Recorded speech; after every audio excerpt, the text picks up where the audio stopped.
Put a pin in it, put a pin in it. You know we gotta get going so we can finish it. Put a pin in it, put a pin in it. You know we can never lose, we gon' win in it. Put a pin in it, put a pin in it. You know we gotta get going so we can finish it. Put a pin in it, put a pin in it.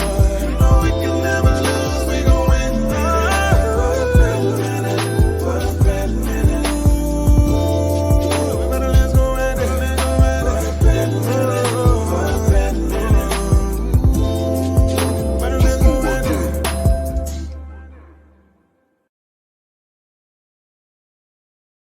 Did you like that?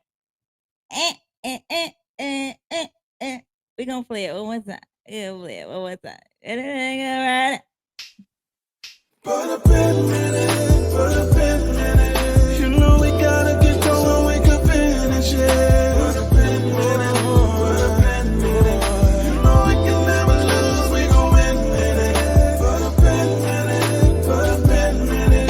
You know we gotta get going so we can finish it. Put a pin in it, put a pin in it. You know we can never lose, we gon' win in it. Put a pin in it, put a pin in it.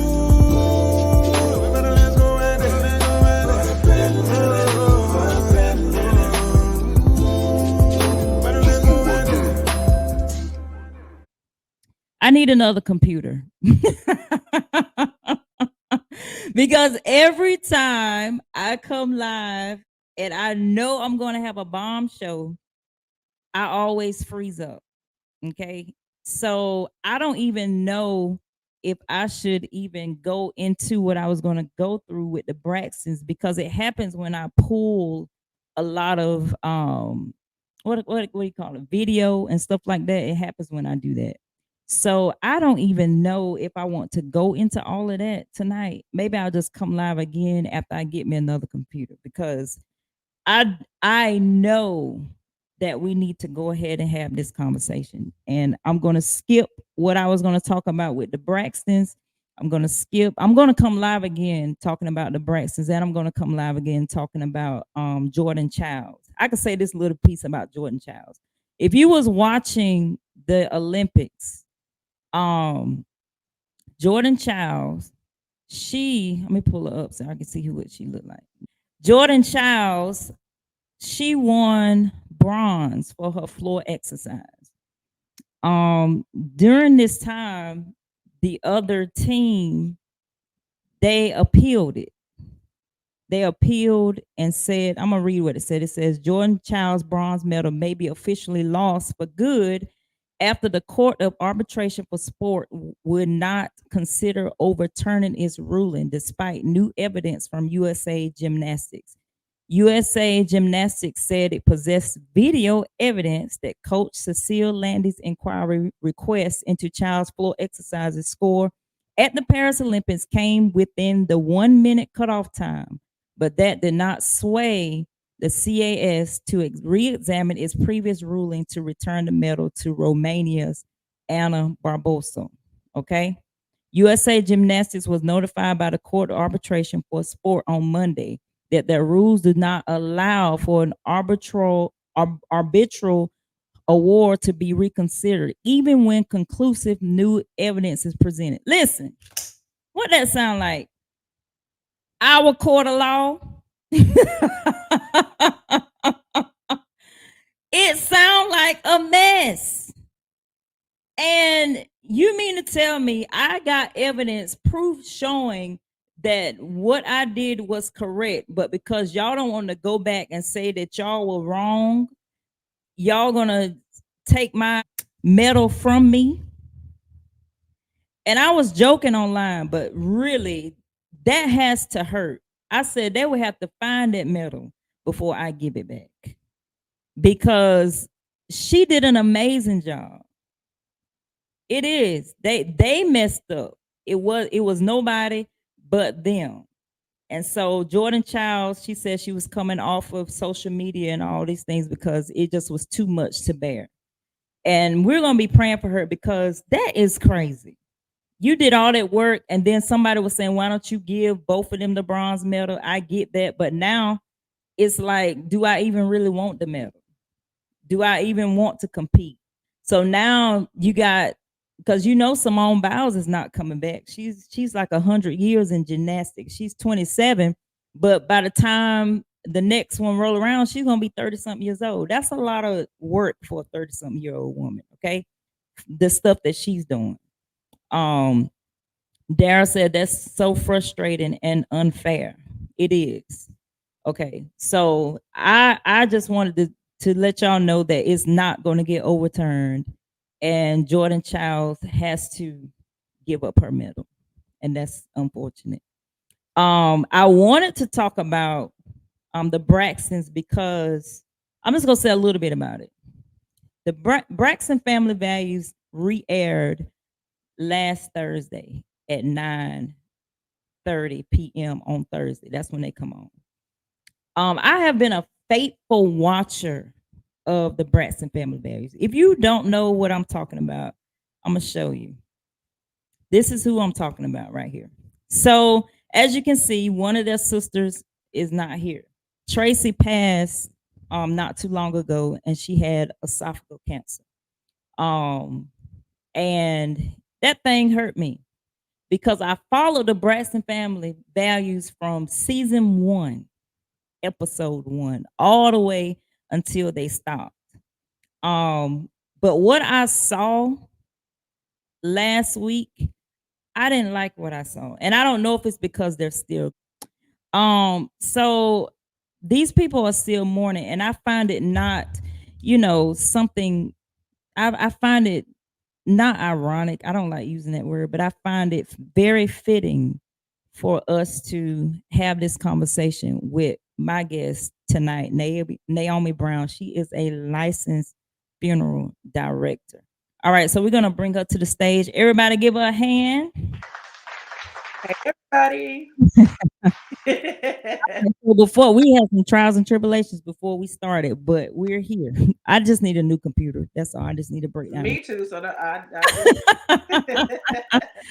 do. This one is full to capacity. But Naomi, thank you for joining us tonight. Of course. I have a lot of questions Okay. because me myself, I am I am still grieving, but I'm not in the like grieving stages to where not every day Yeah. now, but I do have those times where it's crippling.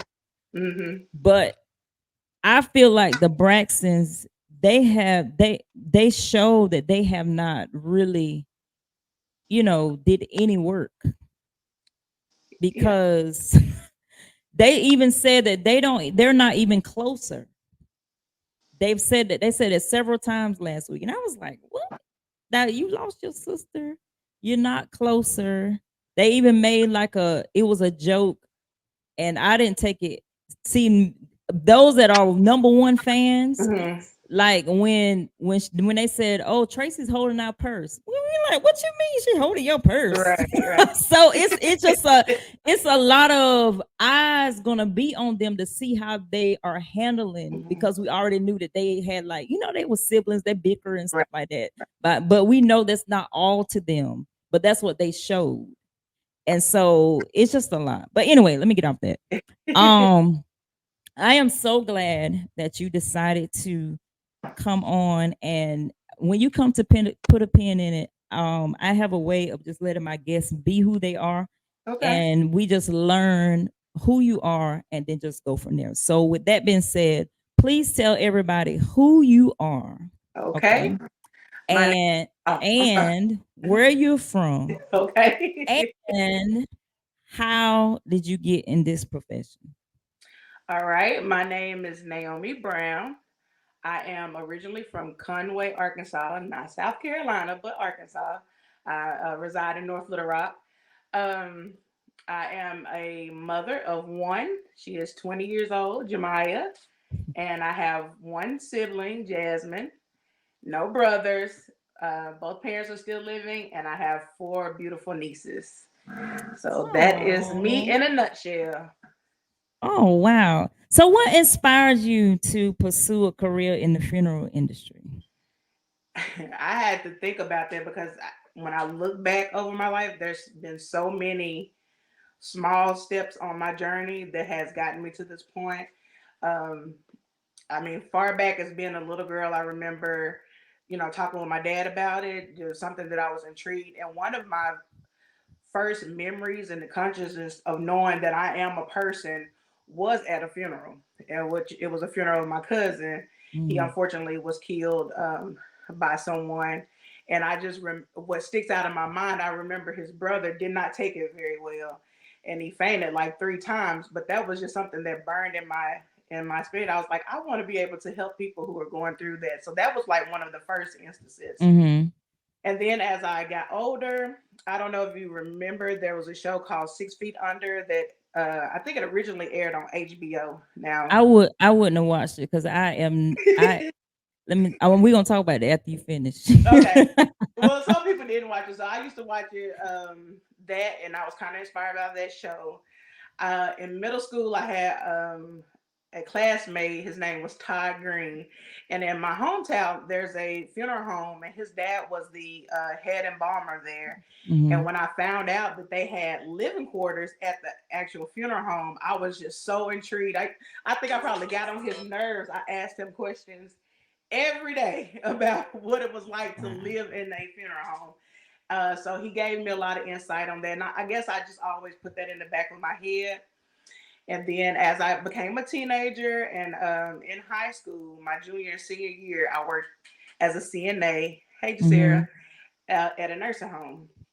And so my God has an amazing and a very funny sense of humor. My Hmm. very first day, I had a resident that was transitioning. And so, of course, me being the newbie, they like, you go in there, and in a nursing home, I don't know how it is now, but back then, you could not leave a deceased person by themselves. You had to stay Hmm. with them. And, I had learned in my classes at school, they still have sometimes delayed breathing. And a lot of people think that that it's just a reflex basically, but Hmm. sometimes it is delayed. So when I was sitting in there, it happened, but thankfully because I was in class and I knew about it, I was prepared, so it didn't scare me. Maybe. So eventually I became the person that anytime we had a resident that passed, even if I was working on a different hall, they would Hmm. call me. It's Hmm. like, we can't do it, but I always took pride in my routine. Once Hmm. they died, I would change their bed sheets, give them a bed bath, make sure their hair was combed, lotion on their face in case the family members wanted to see them before they went to the funeral home, Hmm. or and when the funeral home come to pick them up, I will always help them get them on the gurney and stuff like that. So that was part of that, and then I kind of got away from it. Hmm. Um, life happens, had a child, things of that nature, and so fast forward to 2016. That year was extremely hard. I Hmm. lost about 9 family members on both sides, between both sides of my family. And also during that time, I was going back and forth to the doctor with my baby with concerns about her kidney. So that year Hmm. was just extremely tough. It started with my uncle in February. And then about 29 days later, I lost my only grandparent, which was his mother. So that year, and by the time I made it to September, October, I was like, look, God, I don't know what this is, but Right. this is getting to be a little bit too much. And he kept telling me, I'm preparing you for something. Hmm. And so I didn't go immediately, but then around 2018, I kept getting this feeling like I needed to start my career. So I called my best friend, which I'm in the same position as you. I'm not. He did transition in 2013. I mean Hmm. 2023. I'm sorry. So I'm in that stage that you are. Every day is not a bad day, but I do have some days that I just Right. want to deal. But I called him and I'm like, Myron, I keep having this unction that I need to start my career in funeral service. And at that time, I was almost 40. And I'm like, a 40-year-old about to start another career, because I have been on my job that I'm currently on at that point about 15 years. Mm. And I was like, that is crazy. And he was like, girl, you already know, the voice of the Lord.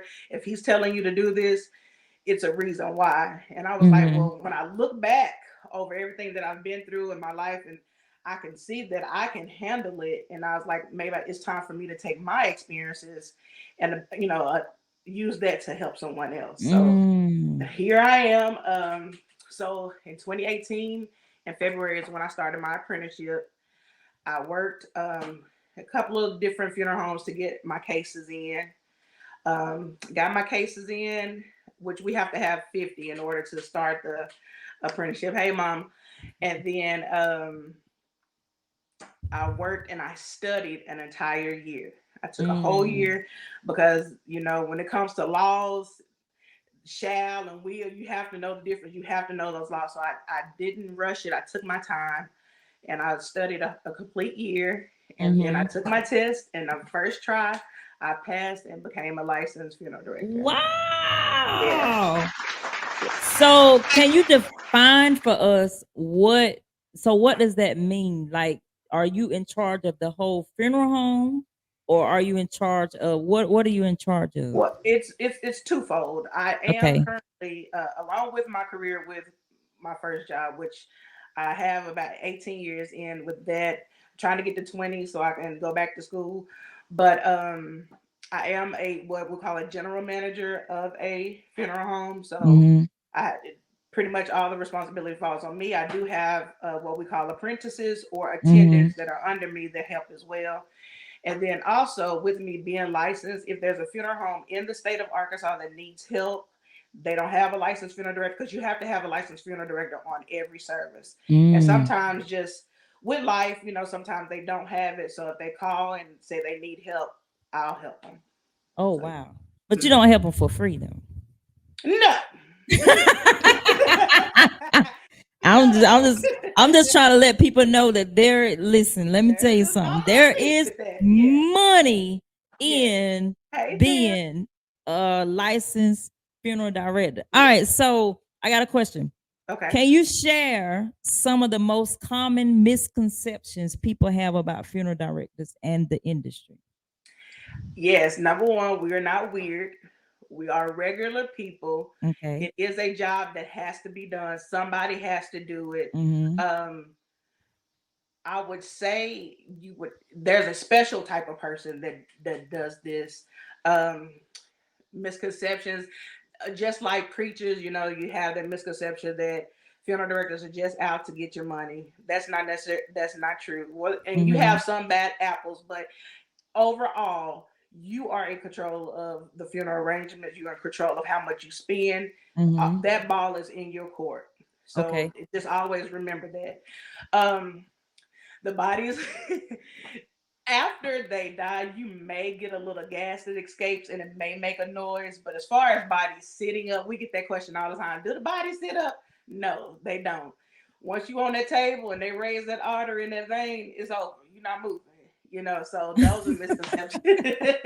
Watch too many scary movies. Yes, and I I think did that, think that. yeah, and I think too, in our community, there's a lot of fear around it, uh, and it a lot of things, I always go back to slavery, but and I think a lot of our trauma is seeing our loved ones in trees. Let's just be honest, Mm. and I think they just kind of passed down generationally as far as fear. But I can tell you, the dead people is not who you should be afraid of. My It's mama the used to ones say that that's all the living and time. breathing The ones that's and live. walking around. Yeah, because Listen, they not she harm used you. to. My mom used to have to give me that speech before every funeral she Hmm. made me go to. Hmm. She had to make me go to funerals because I would be so Yeah, scared. Like, yes. Mama, I don't want to go. I don't want to. She's like, Lisa, why are you acting like that? I'm just, and she said you should be watching all the movies, them scary movies your daddy Mhm. showed you, all this kind of stuff like that. And then she always said, "You're acting like that now. How are you gonna act when I die?" I said, "I don't know." I said, "I'm gonna sit in the back." She said, "No, you're not." Mm-mm. And when I say that she was absolutely correct on that, I was not afraid. Yes. At And my mama's funeral, it was such a peace. It felt like she was there hugging me the whole hmm time. hmm And I love so after her funeral, I was able to go to any, but before that, oh, I was Hmm. scared. I was scared of everything. Yeah. I was scared that it was gonna sit up. I was scared that it was gonna fall out the casket. Hmm. Hmm. It just was a lot was Yeah. going through my mind, like, oh my God. And I had a cousin that used to embalm, and he married into our family. And so he would scare me at times too, Hmm. with like acting like, he was, whatever, like he was in the Yeah. casket or something like that. But he had the softest skin. Like his hands felt like clouds. Yeah. And I'm like, why do you feel like this? And he said it's because the stuff that he worked around. I don't know how true that is, but that's what he said. Well, probably that, and he probably washed his hands a lot. So with doing that, you have to moisturize. So that could have been part of it, too. There is a certain cream that we do put on their face after they've been embalmed to keep the moisture in. So it could have Mm, been a combination of both, and it could have been just him messing with you as well. So it was him messing with me yeah, because he would but try to yeah. tell me about the process. I'm like, I don't want to hear it. But I heard somebody say they wanted to. Do you embalm as well? I don't embalm right now, but I have assisted on embalmings, and I will assist if the embalmer needs help. But I don't. That's what I want to go back to school for once I get my 20 years in. Yeah. Yeah. Do the body change when you do that? Yes, because you have to think about when you're alive, your heart is pumping and you have blood flowing. At the Mm. moment of death, you no longer have that. So there are some changes. As far as appearance, the skin's appearance. So if you have a good embalmer, they know the balance of the chemicals needed to use to get that natural look back into the skin. And Mm. then if you have a good embalmer, the cosmetizing part is easy. If they can get a natural look back in the skin, it makes it easier for us to dress the bodies. I need to find out who embalmed my grandma. Mm. They did a horrible job. There are some that, To the unfortunately, point where all of us, not just me, the whole mhm, family was like, "Who is that in that casket? That mhm. is not Grandma B." So, but the person that did my mama did an amazing job. And She see, looked I like always she tell was people, asleep. yeah, and I always tell people when that happens, because one of the people, we say it all the time, we say it in jest, we laugh about it, but when a person says, "Oh, they look like they're sleeping," that is like the highest compliment you could ever give to an embalmer or a funeral director because the work is put in, and I can't speak for everybody, but I know as far as if I got to spend 3 hours, whatever it takes to make sure that when you view your loved one, you're not looking at a horror story. Because I've Right. seen some horror stories and I'm like, there is absolutely no way I would have put them out looking like that. Or I would have set the family's expectations like, hey, the body decomposed. There was something wrong. Wow. We couldn't get the feature, together.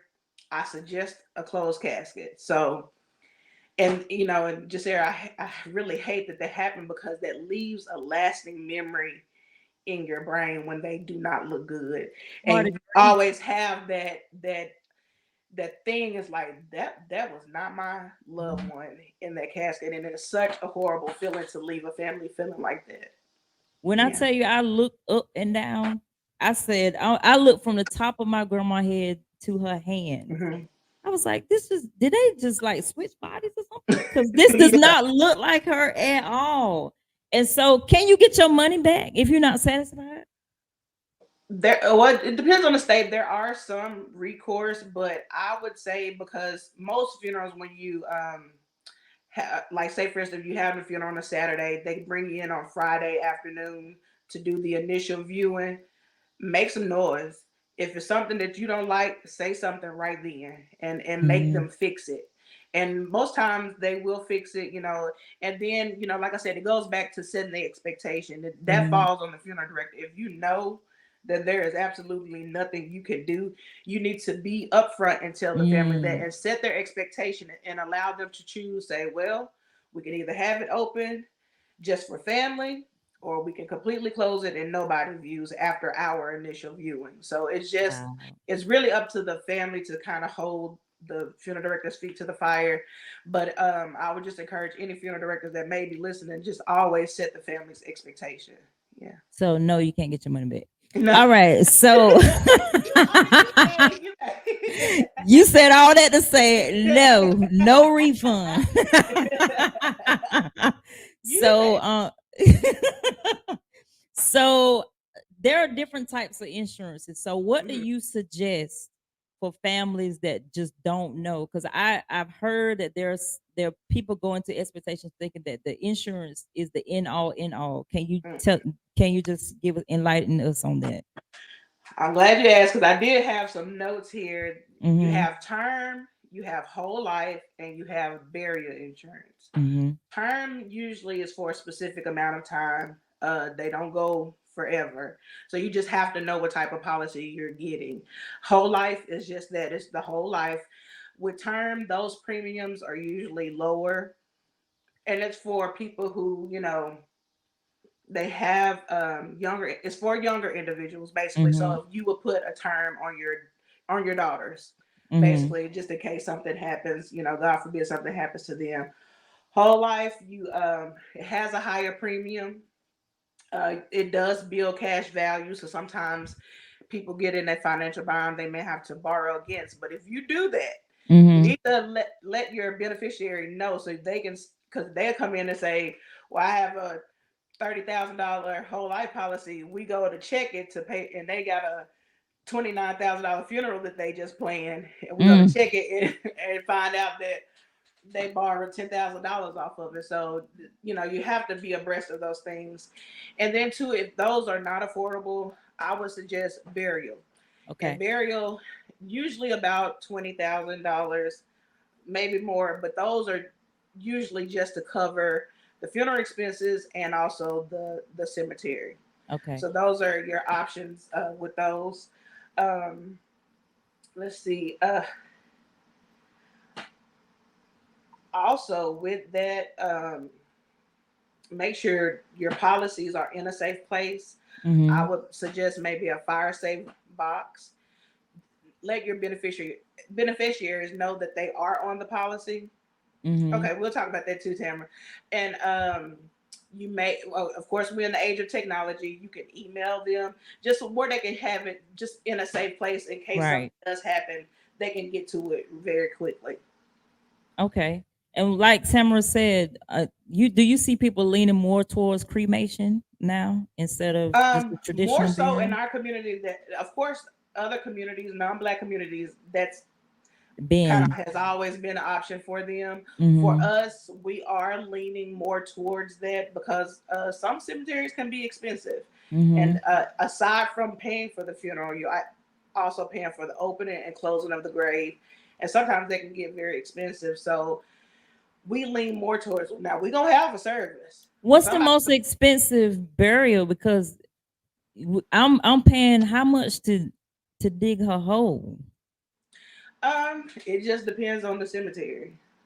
It depends if Uh, I've seen them as high as 20,000. It just, yeah, I've What seen some, kind of cemetery is that? like you have those, like where some of the celebrities and things of that nature are. They only want a certain type of clientele, so they put that price there.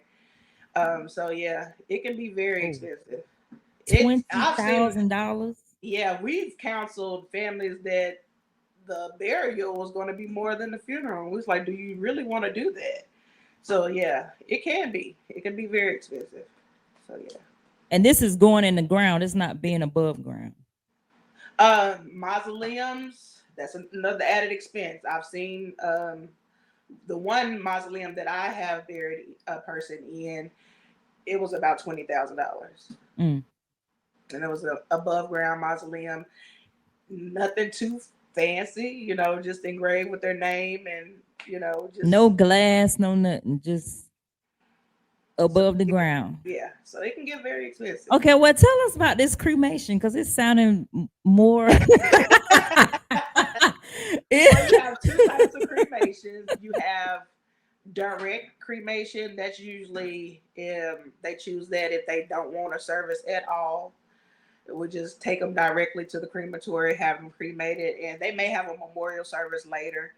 and then you have where we have a service and then a cremation after service. So Mm. those direct cremations, they can run, just depends on the funeral home, anywhere between 600 to maybe 1500, just depending on the funeral home. That's it.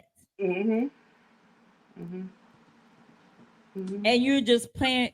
So direct. That means from the hospital to the, Straight to the crematory. and that's 600 to whatever. But if you have a Mhm. service, it's how much?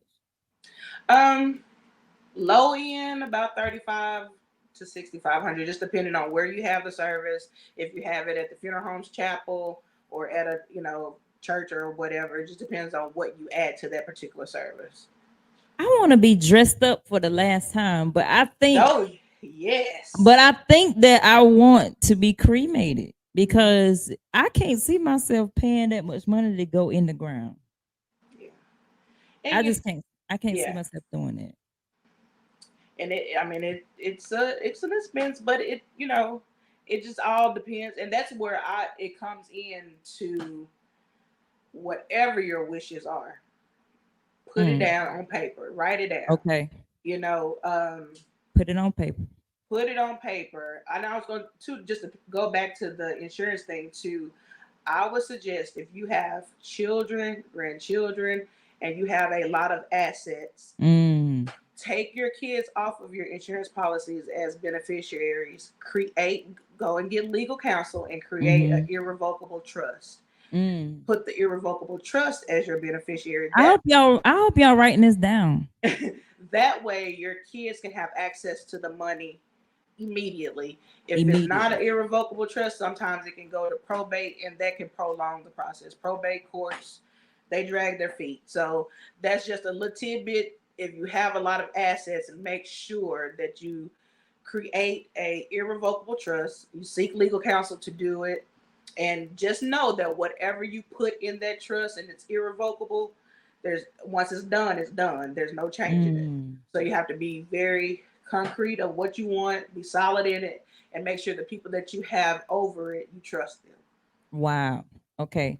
I hope y'all listening. So I got a question for you now. Okay. Um, what challenges have you faced as a female funeral director? Because traditionally, it's a male dominated field, Mhm. correct? It So so what challenges have you faced?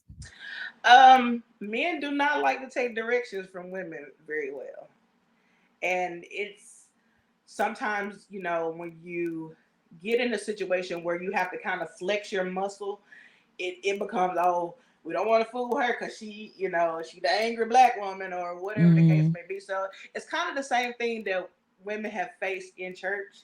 And I with preachers, a woman should be silent and seen and not heard. Mm-hmm. But a lot of times, in my particular situation, I will say that I work with a good group of men. Most Mm-hmm. of my issues have been with preachers, and it's like, sir, I'm not telling you anything or just to be telling you. What I'm going by is the state laws. Right, right. And if something happens, they're not coming after you. If something goes wrong in this service, they're not coming after you. That's my license that's on the line. So I'm Mm-hmm. going to do whatever in line with the state laws. And if that is over what your policy is, well, I'm sorry. Right. Because at this point, the law trumps your policy. So that has been a real challenge. But I will say, I get so excited to see women that come in the industry. I have so Mm-hmm. many people that I watch from afar, women that have opened up their own funeral homes. They are the boss. I Oh love it. wow. So, it's very inspiring that the tide is kind of changing than Mm-hmm. what it was back in the day. Most of the times when you saw a woman working a funeral, she was just picking up the flowers. You Right. know, Or handing out tissue. tissue exactly. So, and I still have that nurturing side. If somebody Uh-huh. gets emotional, I'm there. I've held babies while standing at the casket. I've done it all. So it's still that part of me. But sometimes I do have to get in that masculine energy and take control and be like, no, this is the way it's going to go, and that's it. Right. You know. So So what is I want to know what is the most interesting funeral you've been to the most interesting. that you had to be in charge of? Like Now they have these funerals where people is sitting in cars and stuff like that. Have I should say, what's the most outrageous thing somebody has Outrage. asked you to do? We haven't had really one that was super super outrageous. I think Mm. um one I remember we had a farmer and he declared a parcel of his land as a family cemetery. So basically we buried him in his backyard. So Mm. that was very interesting. But we haven't had any like super extreme. Most of the people, of course, in Arkansas, Bible Belt, they Oh, want that's good right. You in old Arkansas. That's right. they want a good old traditional Cause in funeral. Florida, honey, I know they do the Yes. most. I love there's a funeral home, a good shepherd, shout out to them. Myers, I love watching them and do the extreme because especially when you have a younger person, it's just all about the presentation. I love Hmm. when funeral directors can come out of the traditional black, put on some, colors that match whatever the colors are in the funeral. I love seeing that. So, and I've been lately obsessed with Ghanaian funerals in Ghana, the way because they are Over the top. over the top. And I was like, and that's how you should. A funeral should be a true celebration of that person's life. You know what I'm Okay, saying? I guess if How you they look at live. it like that, yeah. I guess Yeah. if you look at it like that, I just got to get past the fear part. I'm past that now, but I'm just saying before that's what I would have had to Mhm. get out of. I'll say so. I got a question. This is off the wall. Now, Okay. the person that is standing in front of the casket and they walking like they really like gliding on the floor. What are they Oh, they doing? do the high step. Yes. Yeah, it's just just another ceremonial type way. Oh, so it's a ceremony. A kind of sort of just the final dance, so to speak. Um, I shout out to Chance Tucker. He is one of my coworkers. He, baby, when I tell you he can walk that crown down, he can walk that crown down. I've posted pictures of him, videos of him before, but he carries that crown, and it's a whole big thing to that final honor for, especially if you have a like we did a mother. She was 98 years old, the oldest mother of her church. So it was a big thing. And then at the end, we had kind of coached the pallbearers, her grandsons and great grandsons, of how to carry the casket on their shoulders. So it was Mm-hmm. just a big thing just to honor their life. Okay. Yeah, All right. That's cool. yeah. Um, can you discuss the importance of pre-planning funeral arrangements and how you guide families through that process? Because I think some people just wait too late. They wait entirely too late. And I'm gonna say this because a Mm-hmm. lot of people and I meant to say this earlier. Just look me in my face and understand you are going to die. Mm-hmm. Breathe and let it go and you have to get over that part because a lot of us we don't like discussing it, and we know grandma is 95 years old. She may outlive you, but you never know. So you have to get past the fear of just talking about it because it Mm-hmm. has to be discussed. I know before my grandma, and it was a few years before she actually transitioned, my grandmother had my cousin come down, and uh, they went through the whole. She picked out everything she wanted, and paid for it, everything. So when that time came, it took the stress off of my mom and her siblings Mm. because they already knew what she wanted. They already knew what she was going to get. The only thing that they had to decide is what outfit they were going to put her in. Now she Right. had a closet full of clothes, but she had lost weight, so they wanted to get something that better fit her, and it was just easy. The boys left it up to the girls. They went and found something, and it was done. So I'll tell you, when you're in that grieving process, having to plan a funeral is already stressful enough. When you Mm-hmm. don't have any direction or any clue of what to do, it just adds to the stress. And of course, that's what we're here for. But I would just say before you even do anything, discuss with your loved ones, have all of the vital information, social security cards, Mm-hmm. numbers, your insurance policy, doctor info, hospital, whatever the case may be, have all of that in a safe place. Like I said, you can email it or whatever to uh, you have your next of kin and your person that has right of disposition. Now, sometimes they Mm-hmm. could be the same person, sometimes it may not, but Right. the person that that you trust, I would say pick the right funeral home. It's okay if you want to shop around. I Right. mean, um, kind of know what your budget is. Write down um, the national average of a funeral home is nine of a funeral service itself is $9,000. Mm-hmm. That you have your highs and you have your lows of that, but that's the average. So know the budget and stick to it. Don't feel like you're pressured into getting something that you do not want to get. Know the type of Because service. you ain't getting your money back. You know, We already established we that in the already beginning. established that. If you listen, let me tell you, I'm gonna tell you, I'm gonna say what she can't say. If you come to the viewing with the family and you don't say nothing and you don't get stuff fixed, you ain't getting your money back. Say So something. And if you know that you're one, because some people are just emotional and they just not going to be able to do it. In that case, bring somebody that can because at the end of the day, the arrangement it's a business meeting. You know what I'm yeah, saying? So get someone that can articulate what you need and what you want if you cannot. But the overly opinionated and the people that don't have no money to leave them at home. right, You know right, what I'm saying? Because usually they tend to only make it worse. right. And do Because that. Is there a fine print though when you sign? You're what happens when the person signed and you got the contract, but at the end of the day they don't have the money? What happens then? well, you may or may not have a service. It's just what it is. You may not. We may That's have to so delay. nice and professional. I we like may it. have to we may have to delay, or we could come back to the table and figure out a payment Y'all don't plan. got buy now, pay later. Mm-mm. No, no. It's sort of like your doctor's office. Payment is due, Affirm, service is rendered. afterpay. Jeez. um, there may be some like financial people that give loans, but I personally would stay away from them because the interest rate is ridiculous.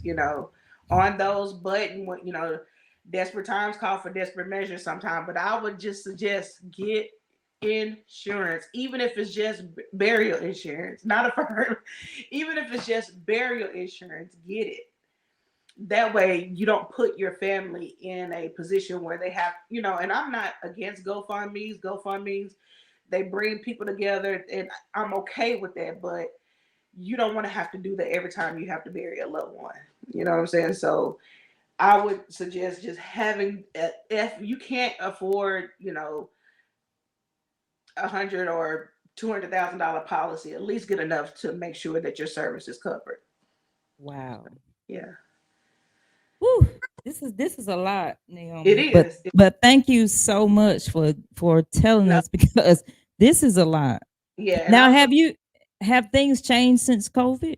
Because I saw Jessica ask why y'all don't stay for the repair. Y'all be gone after well, after that after that. a I've lot of noticed. times if y'all give us I've hell, we out noticed there.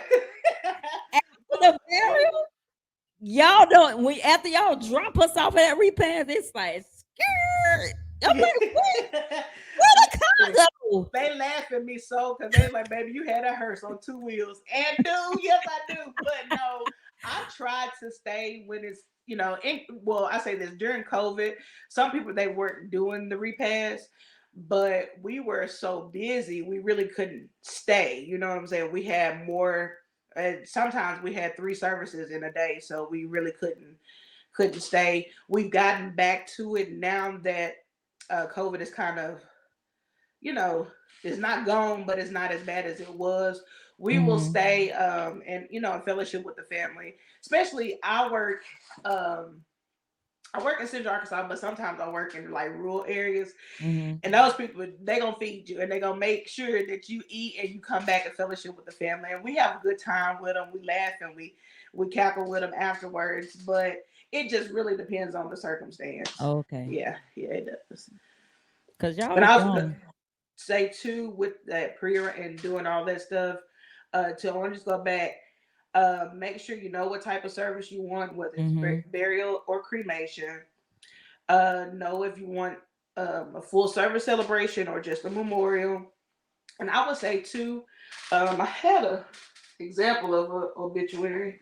I thought I did, Oh yeah, the but obituaries. How much they be costing? Cause y'all um, got them good printers. I have a well, we outsource it, so 100 run you about 275, depending on how many pages you want. But what people, this is the coveted document. People will fight you and get mad if they. Yeah, And I tell them like, if you had got here on time, you probably right. would have had one. But what people don't realize too, that these are historical documents. This Oh, that they tell your family history. Like I literally had to guide my dad how to go back and look at his mom's obituary to even find out what his grandparents' name was or what her mm. maiden name was. So, because back in the day, women really didn't have their own identity. It was Mr. and Mrs. whatever the last name was. But we had to go back and do some research. But write it, especially if you're older and your grandkids and you have kids that are older. Write it out. Y'all remember that. Write it Write out. it out Right now. now. That way we don't have to call so and so and so and so and find out this and that, because what also happens with doing the death certificate, it asks, because it cross references your death certificate with your birth certificate. So we have to know the person's mom's maiden name. You may know the Wow. married name, but we have to know the maiden name. We have to know the highest level of education, what type of job they have for most of their adult life. So it's so much information that we need. So, like I said, it's important to write all of this stuff down and keep it in a safe place. That way, if something happens, your family can get to it, because I did not know that. it's very important. So yeah, um, and also you can kind of know, you don't have to just be concrete on it, but kind of know where you want them to be buried. If there's a particular cemetery that your family, that's where they all are, that's fine. Just know the cost, because we can either include it in the cost of your total bill or you can pay it separately. So it's just so many things that you should know, and write it down. Now, like I said, in the actual arrangement, leave unhelpful people alone. If you are emotional and you need somebody there, that's fine. That's fine. But you don't have to have 10 family members there to have a service or but do the arrangements, because when you have 10 different people, you got 10 different opinions. And Mm-hmm. everybody, well, mama liked pink. No, she didn't. Mama liked purple. No, she didn't. Mama liked blue. So it's like, just have just those people that are just there to be silent supporters. And again, if you can't do it, that kind of help you through. But whatever you do, just write it down. Write it down. That way you can have it. Because I know my kids don't know my family. So Yeah. I would have to write it down and leave it Mhm. somewhere safe for them to know what to put on the obituary. And then too, like in my dad's situation, his daddy was a Rolling Stone. Oh. You know what I'm saying? He was preaching. Like Reed said, preachers make the women horny. So he had like total, I want to say 23 kids Jesus. by different women. So when you have a situation like that, you need to know who all of your siblings are. Just to have that, like I said, the historical document, and also other reasons you don't want to mess around and be talking to your cousin or something of that. But there's just so much relief that it gives your family member when you have all of your stuff in order. And like I said, it's not, if you plan your funeral tonight, you're not gonna die tonight. You know what I'm saying? Right. It's not bringing that on you, but it's just you taking care of business. Now see there, I'm glad you said that because I'm still not going to get no clothes from him. But there's a man that makes, you probably seen it. He makes these beautiful gowns for the Yeah, the deceased. funeral mogul.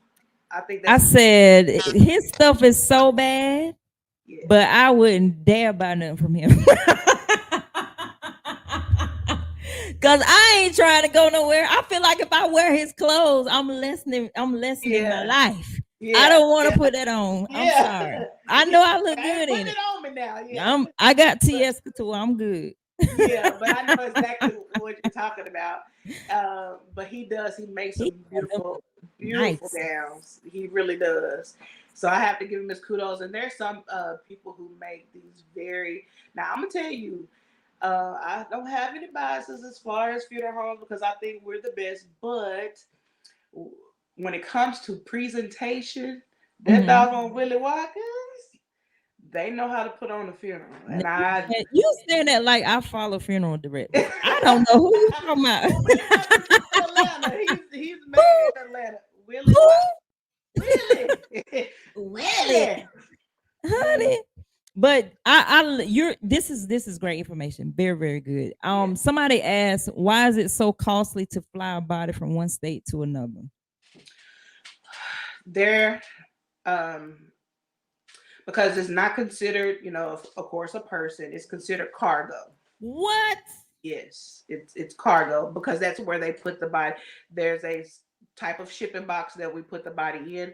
Of course, the body has to be embalmed before they cross the state lines. That's mandatory. Every state has that law. Um, so that's what it is, and it just depends. Oh yeah, we'll not Wonka Watkins, but yeah. So that's what that's where the cost comes in. And of course you have to think of the weight that it adds to the It's price. heavy. Hmm. Hmm. Got you. And yeah, so Oh, that's when I said it's heavy, I got another question. Them oversized caskets. the one What? that tipped over. Listen, you have oversized, and when people think oversized, it's not necessarily because they're obese. Sometimes oversized mean they could be super tall, or they Okay. could just be super Thank you broad for thank you shoulder. for correcting me. They could be super broad shoulder, but if you ever hear of anybody having to go in a mammoth casket, then you know. Mammoth. In You a talking mammoth. about me. Yeah, they was probably a little thick. Yeah. And I was like, out of or a A Hercules, mammoth? a mammoth or a Hercules. Why would they But call and I was gonna. it I'm glad you brought the thing up because grief kind of took a toll on me. I'm a little chunkier than I want to be, but I was gonna tell you, if you can, please lose weight, because the the idea or the saying dead weight it's quadruple when you're overweight, so it's a lot to deal with, and sometimes you don't want to have your loved one pulling, and we got to pull them up in a U-Haul because they won't fit in the back of the hearse.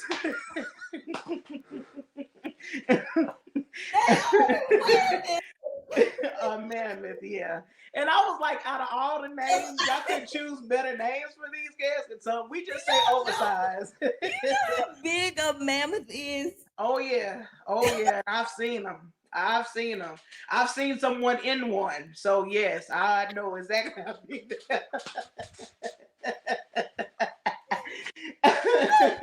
How do you get them in there? You can't take a regular hearse. Well, oh, you talking about inside the casket? Normally, Yes. most funeral homes have lifts. You're not lifting the body up by your, especially that size. So, yeah, I'm yeah. sorry. I am not insensitive. But No, no, no. that mammoth caught me off guard. And I was wondering, I was like, why would a casket company name a casket? That is so crazy. But yeah, either Maybe. Mammoth or Hercules, that lets you know He they're said getting. not a lift. Yes, because personally, I mean, I have, but if they're smaller, you can kind of scoop them up and put them in. But if they are bigger, I'm not breaking my back to put them in there. No. We're gonna use a lift and we're gonna lift them in and we're gonna gently lay them down. So, and usually the lifts helps you get the best position because you don't want them, leaned off or tilted in the casket. So a lifts really save backs because if you ever talk to a funeral director, a lot of them have back issues from picking bodies up and having to put them in there. So, but yeah, you're gonna have to have a lift. And unfortunately, sometimes a I'm U-Haul already. van. We gotta change the subject because I'm tickled. So kill church fat. And I'm talking to myself when She I said say kill that. church. A mammoth. Oh God, Man. I am stuck. But And yeah, then Tamara don't make it no better. She talking about now I have Ice Age on my mind. yeah, and that's kind of yeah. It's they big, baby. Ooh. But and then the thing too, I was gonna say with that, you have to those are specially ordered.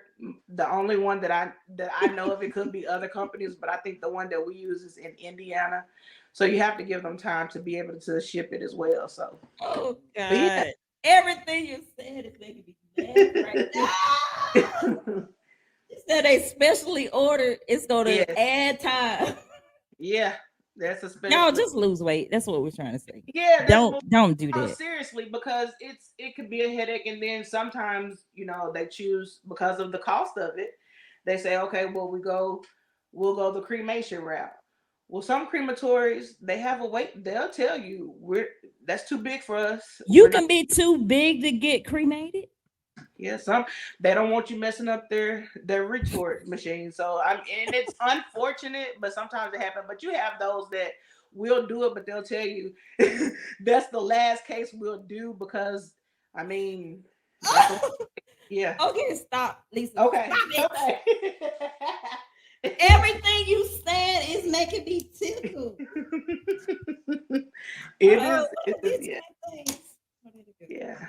But I think people don't realize, some of the stuff that we go through behind the scenes, to make it happen. But we'll do whatever is within our power to make it happen for you. But doing? yeah. So, so how do you break that to the family? Like, Most of the family, they know.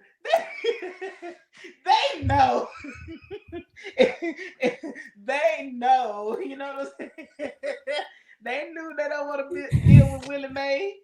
They knew Willie Mae was too big in the beginning. They told her to lose weight, she wouldn't do it. So they usually know, but no, you really just have, like I said, you have to have that compassion because we're tickled now, but really it comes down to compassion and how you just approach the situation. But like I said, you're not telling them anything that they don't know.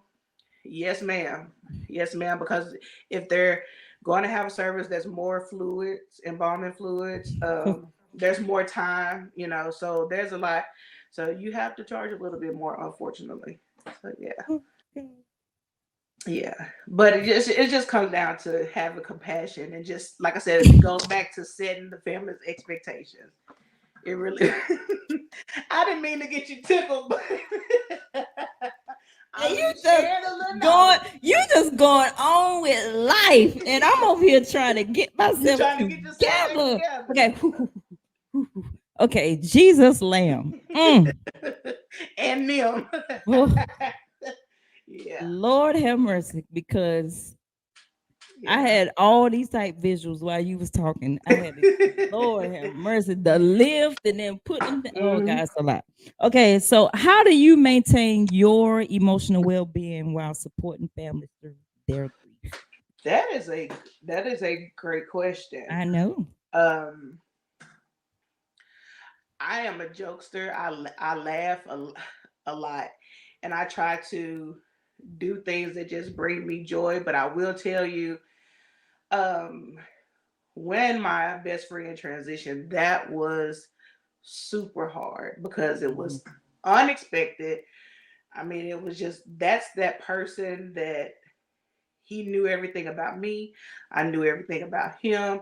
He was my safe place. When Mhm. I'm about to go left, that was the person I called because I knew he could be the one to talk me over off the ledge. And Mhm. when you lose somebody like that that is so valuable to your life, it is jarring. Mhm. And I will say that the first year was super super rough, and I have to compartmentalize basically. This is me over here, but when I'm working, I leave all of that at home and I deal with what I deal with at home. But when I'm working, I'm focused on Mhm. serving this family. But at times it proved to be hard because I could be sitting and the choir would be singing and I would think of him because we were church kids. That Mhm. that was us.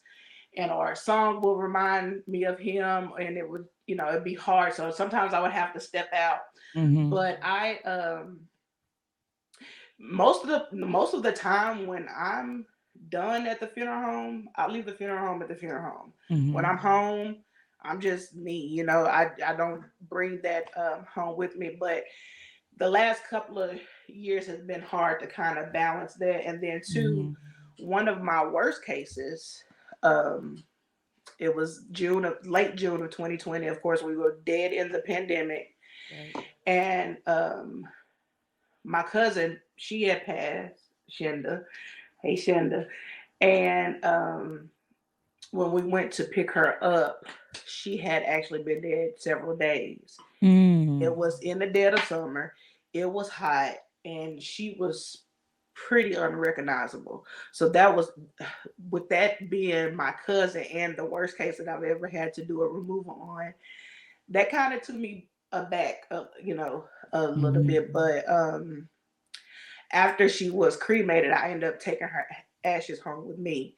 And I kept them for a while. And I just earlier this year just gave them back to her mom. But that helped me because, I would just have my conversations with her. I would talk to Mm-hmm. her. And I was like, if somebody come in here, they're gonna think I'm a fool. But, you know, keeping that line of I always tell people the body is dead, but the soul is still there. Right. And if I would lose something in the house, I'd be like, okay, Shinda, where my comb? Or what you saw I put that paper right there. What you do with I would do stuff like that to kind of help me get over it. And with my best friend, I'm so thankful to his mom that she was so gracious to give me a part of his ashes. So I have an area in my home that's set up for him, and I have things on his, I guess, altar, you could call it, that remind me of him. He was a world traveler. So I have like a globe. He Mm-hmm. was a praying man. He believed he was, baby, when he was, I say, sold out for Jesus, he was sold out.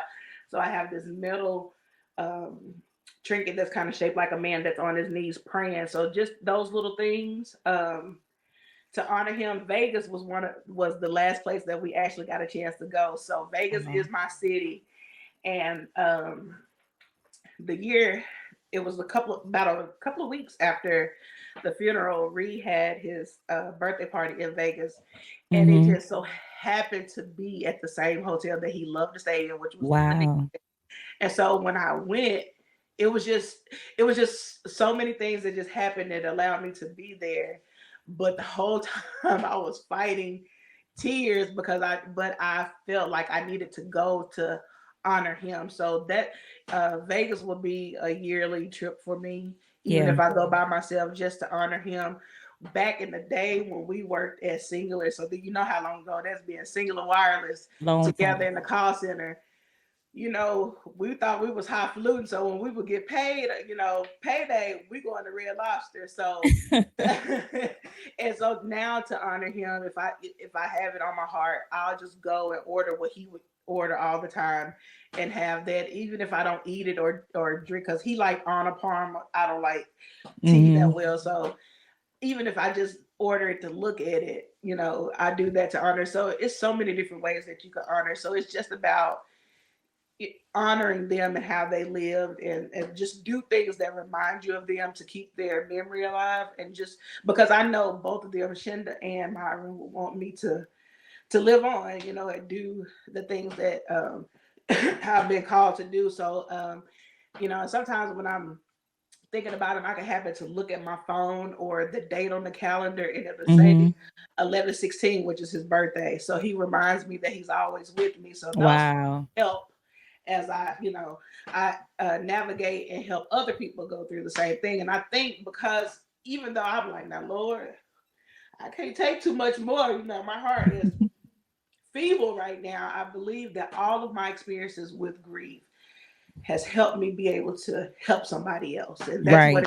what it's all about. Because I could easily be like, I can't do this no more. I Right. give it all up. But when I think about it, it's so important because, especially in our community, as you were saying about the Braxtons, we don't know how to grieve. No. We've been told, and I think with them having to be the strong women all the time, you forget how to just be soft and just, laying your femininity in a so to speak. So it's just helping other people get to their grief. It really brings me joy. So that's part of it. So yeah. You got some questions? Okay. Tell them about the cost of the casket spray. Okay, well, it depends. Usually, I done found ways around that now. yeah. 100 flowers. Yeah, and if you can outsource, that's fine. Because sometimes family tell us, well, we do our own flowers. That's fine, or we do our own programs. That's fine too. Whatever helps your family. Because, like I said, we have sometimes have a bad rep because of one or two bad apples about being money hungry and things of that nature. But if there's anything that you want to do that's going to help the cost, that's fine. I have no problem with that. But usually, on average, a three-piece, which is two stands, is the flower that's at the head and at the foot of the casket, and the casket spray. You can get anywhere between 275 to 375 for all three pieces, just depending on who you outsource it with. $275. Hmm. Oh, I thought you was gonna say more than that. No, no, but then does depend on the size. It depends on what type of flower. Of course, roses are going to be more expensive. You have, and it also depends on the type of casket. A lot of times you see the half couch with You just ain't paying that for a mammoth. no, you Tell ain't you paying that. for. But you have those caskets that's just what we call a half couch, where the front top that's just open, or you Mhm. have what we call a full couch and the full lid. But if you have a full couch, you don't want a small spray on Right. I was that. about to say make sure it's the right Yeah. size So because it it's just depends on the size of the casket and what you're looking for, what type of flowers. So yeah. okay. Another question: is it true that you can hear the last breath of the deceased at the funeral home? Some people describe it as a soft sigh at the funeral home. They already be done had their last breath by the time y'all get them, don't? Sometimes, but like I said, in the natural decomposing process, there's just some gas that may be in the belly cavity, and you may hear it escape.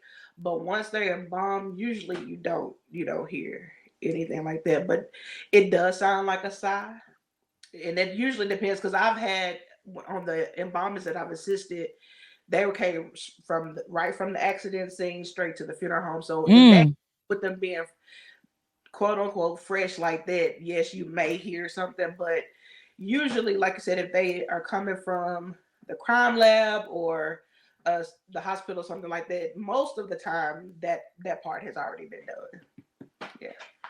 Have you experienced like bearing a child? Yes. Mhm. What's the youngest child you've buried? A day old. Oof. Yeah, Yeah. I Yeah. could. Yeah. That's hard.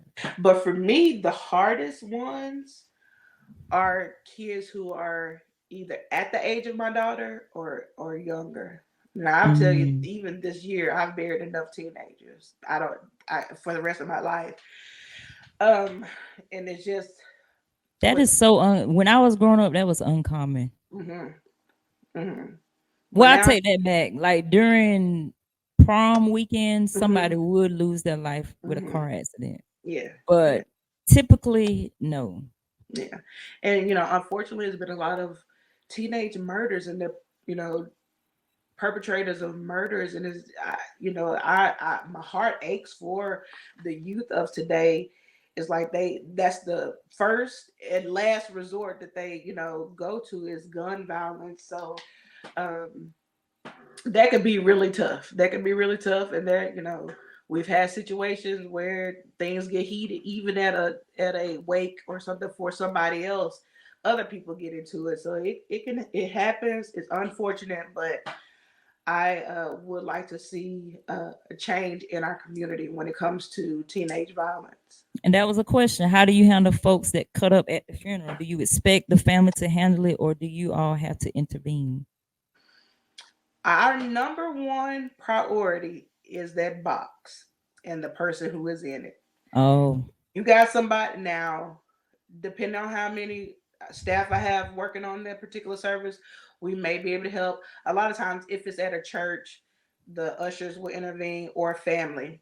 Um, But like I said, my priority is the box first. I want to protect and make sure we don't have an incident where they knock the casket over. I will tell you, because I've seen this.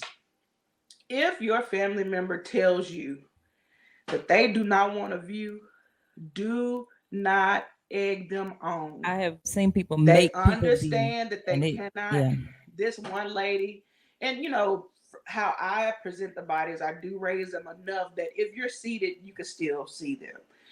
And she kept telling, I don't know what relation she was to her. She kept telling her, no, I can see him. I'm fine. Right? And she was seated.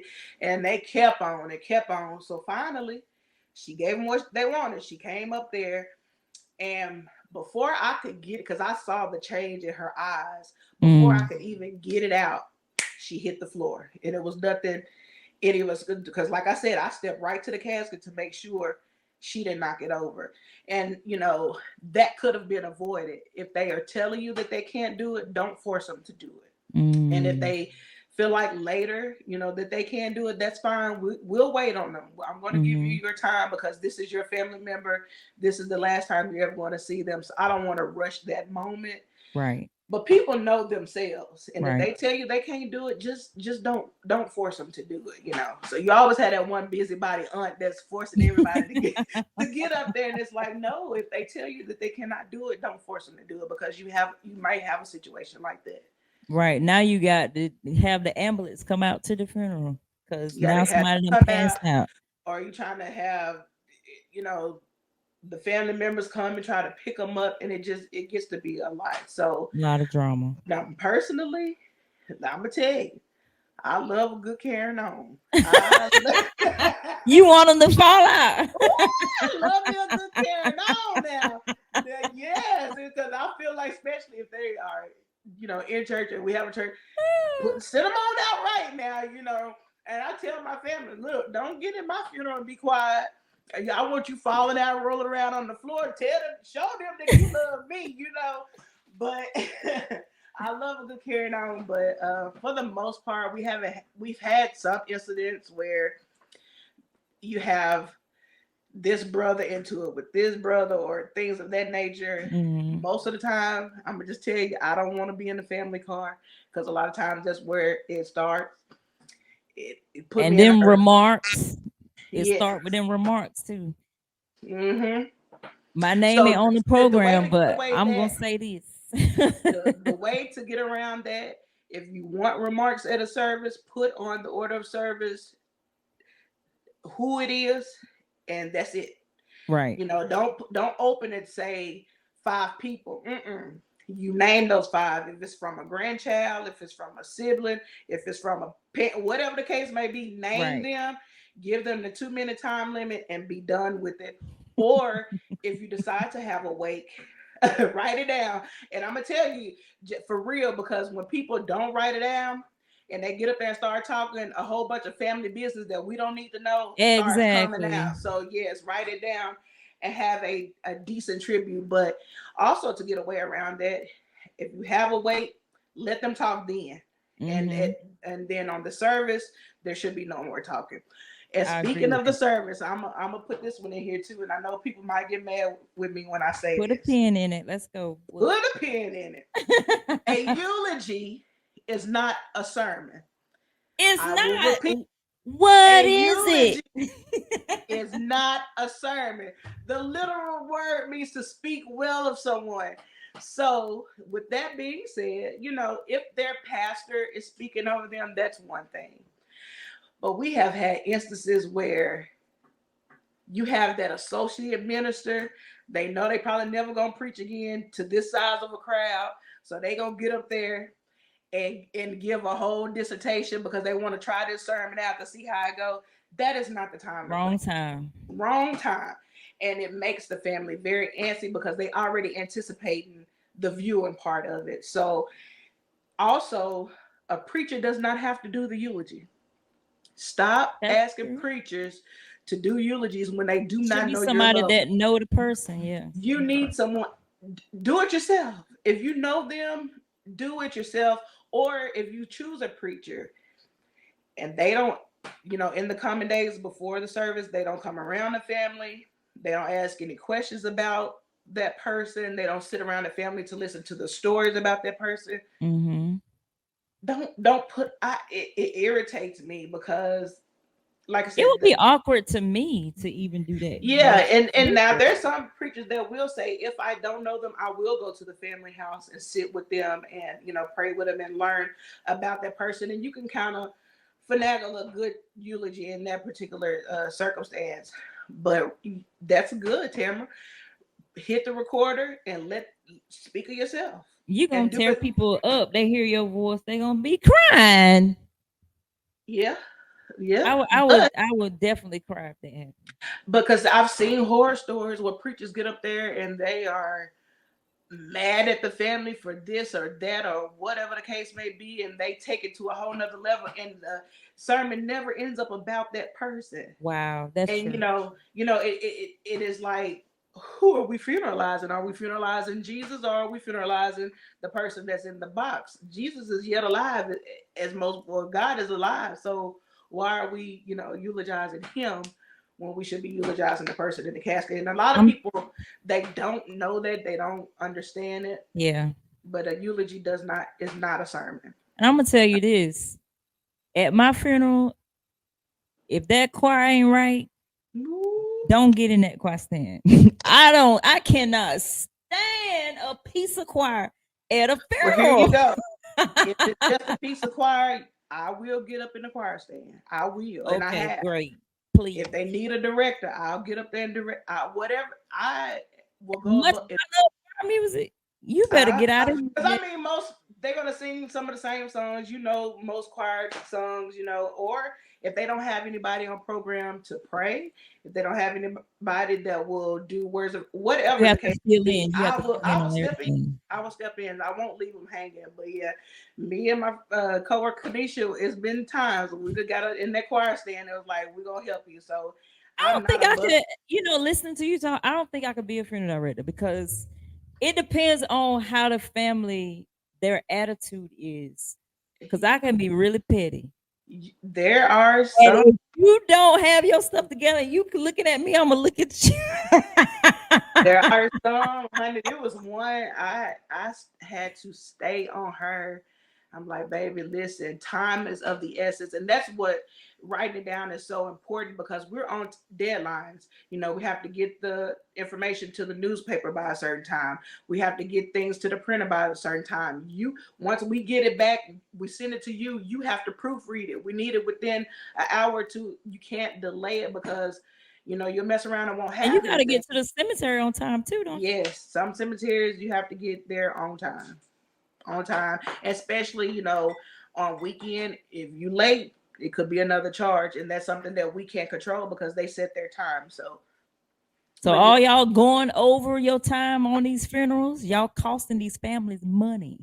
and a That lot of times, again, it goes back to them making a eulogy into a sermon, and it's mhm. just this. But especially if we have more than one service that day, we'll set the expectation of the preacher. Like, look, you're in charge of the service as far as the eulogy and stuff is concerned. But listen, we want to make sure we give this family ample amount of time to view their loved one, do Mhm. whatever they need to do. Please keep it 10 minutes is really all you need. That's it. Right. 10 minutes is all 10 you need. minutes. That's it. Because anything after that, like I said, you start is anxiety. Because You it's can feel not it. even the preacher alone, too. I'm sorry, cut y'all. It's the people that's doing the scripture Mm-hmm. and the New Testament, the Old Testament. Everybody want to preach a sermon Everybody want to and preach a sing a sermon. song. Just get up there and do what you asked to do, and then sit down. And it's like those things. But yeah, you can cost the family more money. So, 4 hours. Wow. That's a long time. ooh, yeah, that is a very long time to sit, and you have to think about the children that are there. I was at one, and he was being petty. He saw us stand up because when I stand up, that means yeah, It's you done over. had one too many closings. It's time to end it. And children are starting to get up to use the restroom and things because they've held it as long as they could, and now you have all of this walking, which could have been avoided if you Hmm. had cut the sermon off 30 minutes ago. Right. So it's just things of that nature. It's everything that we do, we have to do it with the family in mind. You know what I'm Mm-hmm. saying? And I don't care what so and so may think about it. If my thing is the family, I want Right. them to be satisfied. I want them to feel like they did get their money's worth. I want them to know when they view their loved one that they're not looking at a horror story. So all of my energy goes into there, and yeah, it's just really about respecting the family and their time. Yeah, I get that. And also too, I want to ask, when it comes to, oh, it left me. Okay. When it comes to like, um, gosh, that question was right there. It got away from me. It'll come back to me. What advice would you give to someone considering a career in funeral service? Uh, what are your reasons? Oh, Why do you want to do it? because it Um, can't be just money. it cannot be just money because you are dealing with people at their most vulnerable time in their life. And a lot of times you have to be that shoulder when they cry. You have to step in, and like I said, if you don't have compassion, if you don't like people, if you can't get along with people, if you can't separate the fact that it's probably not them talking, it's probably the grief talking, it's Mm-hmm. not going to be the the the service for you or the industry for you. If you are if you're afraid, I mean, there are some people that still have a little bit of fear. They don't want you jumping out at them or whatever, but you can't be afraid. um when you're dealing with even the deceased, even though they can't speak back, I always put myself in the mindset that this could be my grandmother, this could be my dad, and Mm-hmm. it's always Mr. Brown or Miss Brown. I'm combing your hair. I'm about to do your makeup now.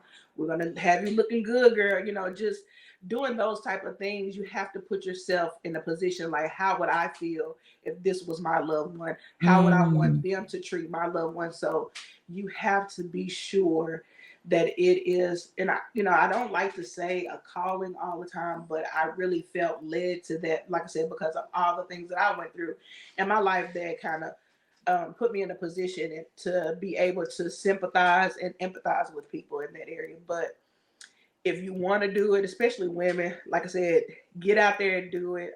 Research, see what the requirements are for your particular state, and do it. Just do it. Get a good relationship with the local funeral home. Mm-hmm. Sometimes it's hard to penetrate that seal, especially with family owned funeral homes and stuff like that, because they do like to keep it in. Some of them like to keep it in the family, but Mm-hmm. just go around and develop relationships with funeral directors. Get a mentor. Get a mentor that will help and guide you through it. Because it's not easy. It's not. There have been times that I've been called it, right out of my sleep, and I like to sleep. When I'm Mm. asleep, I don't want to be bothered, and I had to get get out of that, putting my phone in do not disturb. Funeral directors don't have their phone in do not disturb because Wow. we have to be available 24 hours a day, and I do take vacations, and I let people know, and have people in place, but for the most part, we are always on call. Always Wow. on call. Yeah. So. Wow. Um, do you have like this is what I want to know this because it's hard to find grief counselors. Hmm. Do you have like uh some type of do grief counselors come by and give you their information for the Hmm. families, or do they just, I mean, because I've yet to Yeah. find one. To find one that we And do. it's like they're hiding, like they don't want to be found. Yeah, we do. We have some that are local that come, but a good place to start is, I think it's psychology.com, Uh-huh. and look and filter out those who are experts in grief counseling. Hmm. That's a good way to vet and get someone. But yeah, there are some people who specialize in it. There's one. She's a younger lady, but she is in Georgia. Her name is Michaela Hudson, She Mm-hmm. offers counseling and virtual counseling services as Okay. well. So there, and I she's really good. Um, Michaela Johnson. Hudson. Hudson. Michaela Hmm. Hudson. Let me Uh write that huh. down. Uh-huh. Michaela Hudson. She's really sweet. Follow her on TikTok. I follow her on Facebook. But she, matter of fact, she's having a conference in Albany, Georgia, I believe, in Mm-hmm. December. So Tears and Tea, I think may be the name of it. I may try to plan to go to that as well. But she's really good. She gives a lot of tidbits of how to get through Mm-hmm. um, grief on TikTok. And but the main thing, I'm not a grief counselor, but I just from experience, and I had to learn this myself. You have to go through every stage. You Mm-hmm. cannot skip a stage, and you can't be taken aback if you repeat a stage, because Yep. there was a time where with losing uh, Myron, I was angry. I'm Mm-hmm. talking about pissed off at God, because I'm like, why him? Why now? You know, we had all of these. Hey, Nisha, we had all of these plans.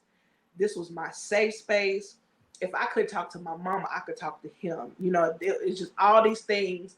And I thought, okay, I told him how I felt, prayed about it, and I'm like, okay, I'm cool. Mm-hmm. But about 6 months later, it hit me again. And I just cried out, like, God, I Mm-hmm. am so angry at you. Like, why would you do this? Of Right. all people, you got people doing this and doing that and creating hell for everybody else. He was a good person. Why now? You know what I'm saying? He Right. was Right. just a young, he was only 47.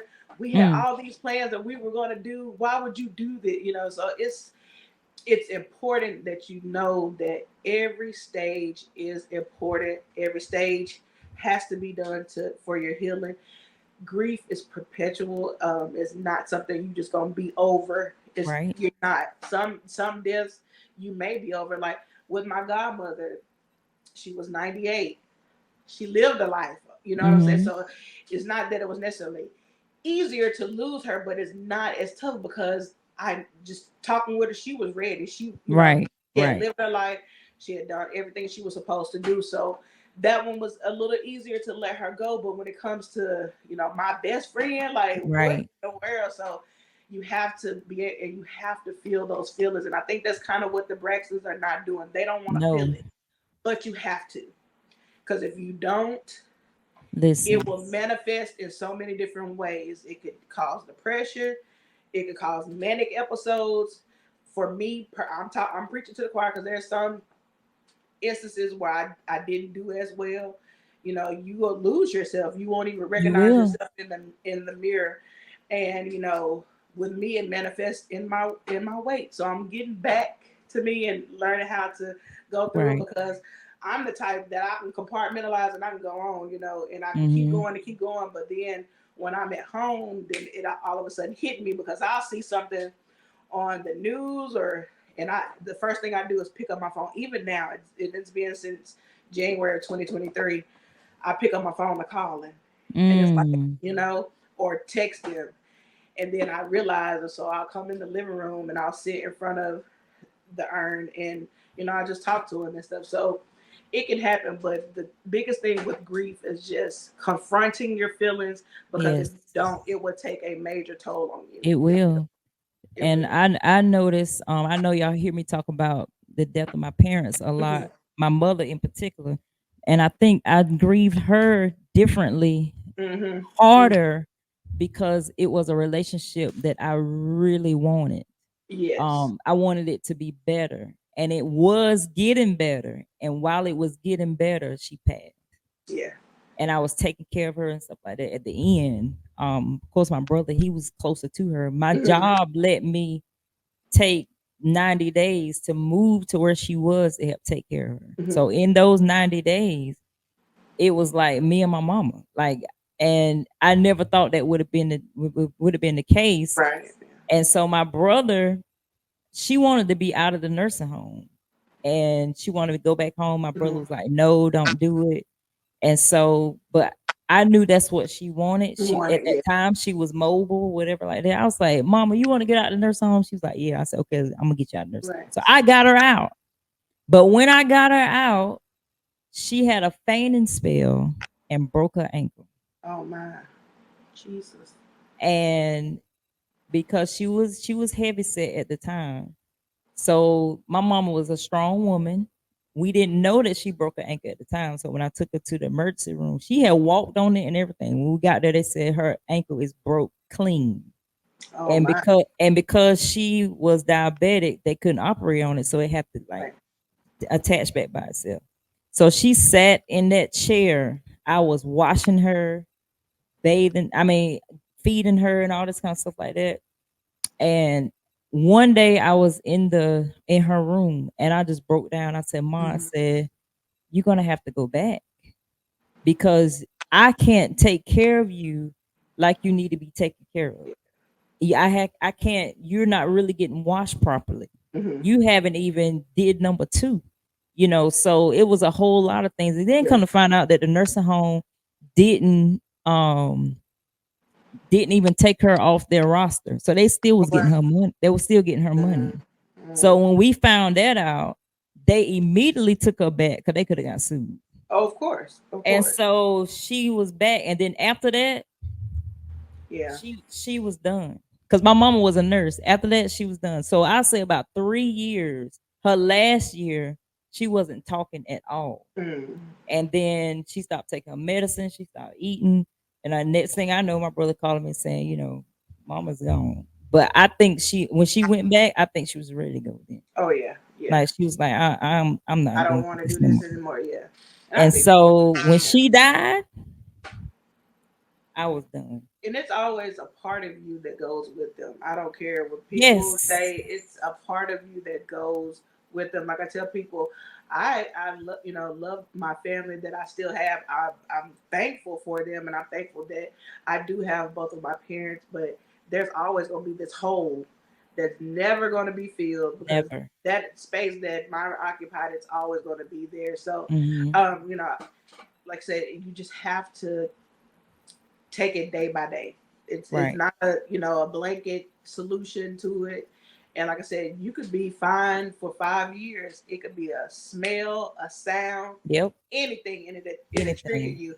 Because I've had times where Myra he only used Dove soap, so I could just smell it sometimes, and Hmm. and it just takes me back. But now it's in more of a joyous remembrance versus I'm angry, I'm mad, and I'm sad. So grief is very sneaky, Kanisha. It's Yep. very, it will sneak up on you at some of the worst times. And so, sometimes even like my godfather, I lost him when I was 10 years old. And when I lost Myra, it took me all the way back to how I felt then. So I think it just Hmm. kind of doubled up on the grief. So yeah, grief can be very sneaky.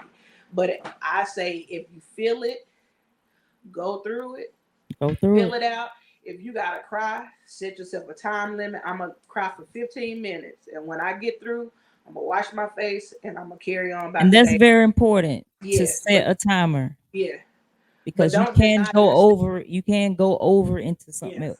yes, I I um I want to say this too because who said that? They said grief doesn't care where you are either. it doesn't. The anniversary of when my father died, the first year he died, I was at the gas station. Wasn't even thinking about my daddy. My mama was still alive then. I went in the store.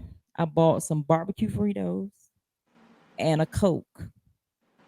Those are the two items that my daddy used to buy me when my cycle would come home. He would have to pick me up from school, and Mm-hmm. he would give me that so that I would make me feel better and take me home. I didn't wasn't thinking about him. Mm-hmm. So I bought it, went to my car. When I got in my car, I just broke down, and started crying. I was like, Yeah. what is wrong Where is this with me? coming from? Yeah. What is wrong with me? Yeah. So I called my mama and I was like, I was just crying, Mom, I don't know what's wrong. Then she just got quiet and she was like, Lisa, she said, your daddy passed today? I was like, no, I Mm-hmm. wasn't even thinking about it. And so then she started talking about things that, we used to do, made me laugh Mm-hmm. and stuff like that. And she was like, you just got to remember the good times. She was really Mm-hmm. good with that Mm-hmm. when it came. So me grieving my daddy was different Now Mhm. not having both of them, Yeah, it that's it a can be lot. very tough. It is a 'Cause lot. It is a because lot. all the accomplishments that you know that they will be proud of, Mhm. they're not here to celebrate and all this kind of stuff. So it's a lot. It But is. I want to thank you so Thank much. you. Everybody, please give I'm Naomi a hand. so thankful that you. We will be talking to you in times to come Yes. because Yes. I have a lot of clips I can take out of this because Okay. it was Okay. really good. The information that you gave was amazing. We learned that we need to write stuff down. Need to write it down. We ain't getting a refund once you sign that dotted line. Or sign the dotted line. You not getting no refund. No refund. And also I want to on that note, have you ever had somebody that just or you don't sign until you know you got the money? No, we sign, but we let it be known at the point of signing that payment is due before service render. So if you the service is on a Saturday and you're coming in Friday for that initial viewing, that's on. It's if you don't have insurance. Now, if you have insurance, we don't uh, require because we know it's coming. We use a fast funding company that handles filing the claim on the policy, and they fund us immediately. So that part, if you have insurance, you have that safety net. But Okay. and like there are some things that like the death certificate and stuff, we'll put it all in the service. That way you don't have to come out of pocket right then. So there's ways around it. But yes, if you don't have insurance, it is a self pay service. Payment is due before the actual service. So The entire yeah, payment. yeah. Hmm. Mm. Yeah, unless we renegotiate and say 50 or 75%, and then we come up with a promise to pay for the rest. But most of the time, it's only in extreme situations. Yeah. Oh, now I got another question. Okay. Okay, now I got another question. So have you ever had because you know sometimes there are things going on with real estate where it's fraudulent. Have you Hmm. ever had a family to put their money into an insurance where it was fraudulent? They thought they had insurance and they didn't. Not fraudulent, but I've had some that thought their mom or whoever the deceased person was had insurance policy and it may have lapsed. So they went and found documents thinking that they had insurance, but once we contact the insurance company, they say no, it lapsed 2 years ago or whatever the case may be. So yeah, Okay, yeah, that's another thing, y'all. Make sure the insurance is it's current. good. Yes, yes. Make Oh sure. my God, I'm glad I asked that. Make Yes. sure your insurance is current. Daryl is playing. How much I need to save for my mammoth again? A lot of money. About $5,000. No, I don't know. Things change. Like I said, when I first started, the national average was about 6,000. When I first became interested in this business, let me say it that way. Now it's 9, I'm and of about to look course, it up. that's you have some that's below and you have some that's high. Like I said at the beginning, you are in control of how much you spend. And don't let anybody ever tell you that you're not. Yes, you are. If you want to have a big extravagant funeral, just know you have to pay for it because at the end of the day, it is a business. We do provide a service. And like I said, it is one of the worst times in people's lives. However, it's still a business.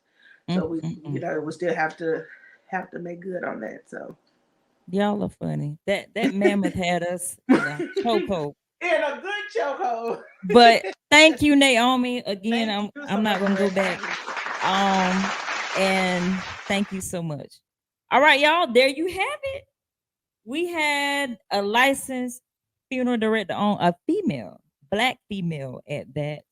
And we are so glad that she stopped by to give us all these nuggets. I'm gonna try to cut it up so that you can be able to just get the nuggets. I'm gonna make a clip about the mammoth. I am gonna do that because that was funny. But we had a great time. Now join me on Thursday. I'm gonna say Thursday or Friday. It's probably gonna be Friday. Join me on Friday. I'm gonna go deep into the Braxton family values. That'll give me a chance to look at another episode so it don't look like I'm jumping the gun on what I think. So I'm gonna watch another episode first. Then I'm gonna go live Friday and talk about it. Okay. All right, y'all. I'm gonna go out with y'all looking at my song. But I've been